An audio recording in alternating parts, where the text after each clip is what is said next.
One of the big trades today is the oil markets, and we've seen both Brent and US Crude move up above very significant levels today. Josh Mahony joins us now with some more analysis of what's happening here, because we've seen this ramp up and taking it from what we were just below $30 a barrel just a few months ago, now over to over 50. That is a substantial percentage move. In the longer term picture, we're still way below the highs, of course, we saw a year or 2 years ago.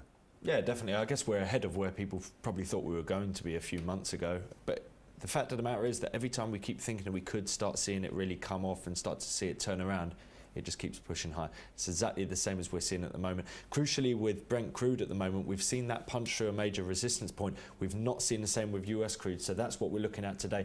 This is the sort of wider time frame, the daily time frame that you can see here.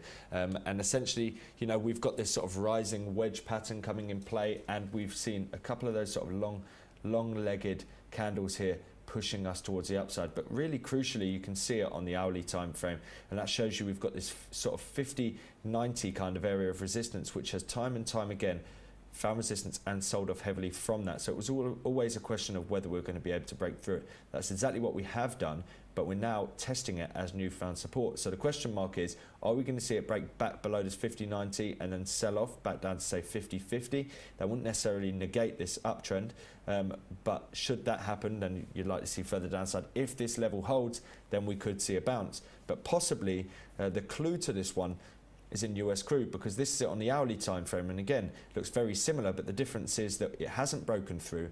It's come up to this resistance point and now started selling off. So if I was looking at this chart, I would be thinking that we're due a retracement.